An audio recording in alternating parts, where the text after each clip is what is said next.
మంచి దొంగలు మర్యాద రామన్న కథలలో 4వ కథ మీకోసం. అందరికీ నమస్కారం. మన చిన్ననాటి చందమామ కథలు, పంచతంత్ర కథలు, పేదరాశి పెద్దమ్మ కథలు, మంచి నీతిని నేర్పే మోరల్ స్టోరీస్, ఇంకా మనసుకు నచ్చే ఎమోషనల్ స్టోరీస్, ఇలా అన్ని రకాల కథలను ఈ కథ మీకోసం మీ ముందుకు తెస్తోంది. ఈ కథలను మీరు తప్పకుండా వినాలంటే మా ఛానల్ని సబ్స్క్రైబ్ చేసుకోండి. మా కథలను లైక్ చేయండి, కామెంట్ చేయండి, ఇంకా మీ ఫ్రెండ్స్ అండ్ ఫ్యామిలీకి షేర్ చేయండి. మీ సపోర్ట్ మాకు తప్పకుండా కావాలి. దయచేసి మా ఛానల్ని సబ్స్క్రైబ్ చేసుకోండి. ఇక కథ మొదలెడదామా? రామన్న ఓసారి పని మీద పట్నం బయలుదేరాడు. శివపురం నుంచి పట్నం వెళ్లాలంటే 2 దారులున్నాయి. మొదటిది అడవి దారి, రెండోది హరిపురం రామాపురం దాటి వెళ్లే దారి. రెండో దారిలో వెళ్లాలంటే మొదటి దారి కన్నా 10 మైళ్ళు ఎక్కువ దూరం నడవాలి. సాయంత్రం కల్లా మళ్లీ ఊరికి తిరిగి రావాలనే ఉద్దేశంతో అడవిదారి గుండా బయలుదేరాడు రామన్న. అడవి మధ్యకు వెళ్లేసరికి దారి ప్రక్కనున్న పొదల్లో ఎవరో గొడవ పడుతున్నట్లు కీచుగా అరుపులు వినిపించాయి రామన్నకి. తెలివైనవాడు మాత్రమే కాదు రామన్న, స్వతహాగా ధైర్యస్థుడు కూడా. ఒక్క నిమిషం అలానే నిలబడి ఆ అరుపులు శ్రద్ధగా విన్నాడు. ఆ పొదల ప్రక్కన ఉన్నవాళ్లు దొంగలని, దోచుకున్న సొత్తు పంపకాలలో భాగాలు కుదరక తగువు పడుతున్నారని అర్థమైంది. రామన్న బాట దిగి సరాసరి దగ్గరకు వెళ్లాడు. ఆ పొదచాటున 4 దొంగలున్నారు. రామన్న ఊహించినట్లుగానే వాళ్ళు సొత్తు వాటాలు పంచుకోవడం కుదరక గొడవ పడుతున్నారు. వాళ్లల్లో ఒకడు ఎందుకో తలెత్తి చూస్తే పొదప్రక్కన నిల్చున్న రామన్న కనిపించాడు. దాంతో వాడు కంగారుగా, "ఏయ్, ఎవరు నువ్వు? ఇక్కడేం చేస్తున్నావు?" అంటూ గద్దించాడు. వాడి అరుపుకి మిగతా దొంగలు రామన్నను చూసి లేచి వచ్చి చుట్టుముట్టారు. "భయపడకండి, నేను బాటసారిని. మాది శివపురం. నా పేరు మర్యాద రామన్న. పట్నం పోతూ మీ గొడవ విన్నాను. మీ తగువుకు కారణం చెప్తే న్యాయం చెప్తాను" అన్నాడు చిరునవ్వుతో. ఆ 4 దొంగల వంక చూస్తూ చెప్పాడు రామన్న. మర్యాద రామన్న పేరు వినగానే ఆ 4 దొంగలు చేతులు జోడించి, "అయ్యా, మీ గురించి మేం విన్నాం. మీ తీర్పులో న్యాయం ఉంటుందని, ఎలాంటి సమస్యనైనా చిటికెలో పరిష్కరిస్తారని, రావాల్సిన సమయానికే వచ్చారు. జరిగిందంతా చెప్తాను. న్యాయం మీరే చెప్పండి. మీరు ఏది చెప్తే అది వింటాం" అన్నాడు ఒక దొంగ. "అవును, వింటాం" అన్నారు మిగతా 3.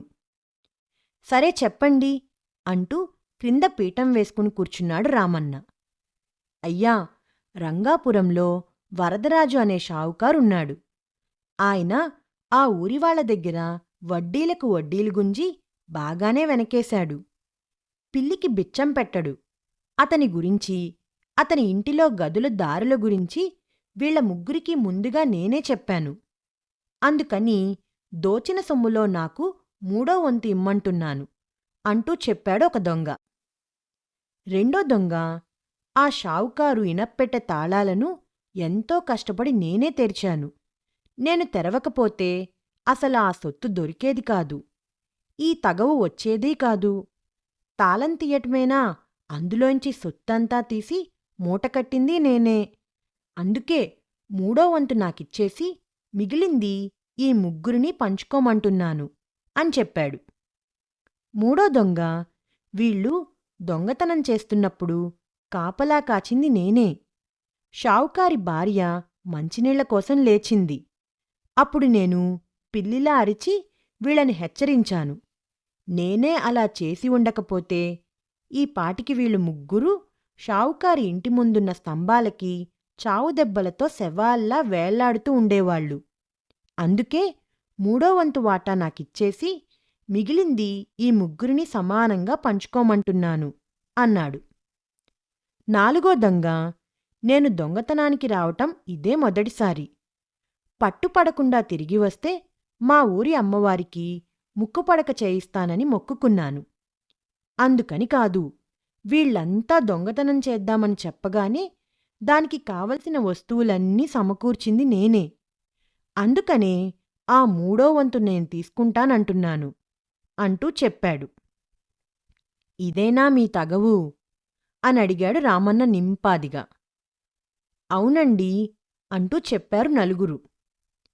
ఇంత చిన్న విషయం కోసమా రాత్రి నుంచి మీ నలుగురు తగవు పడుతున్నది?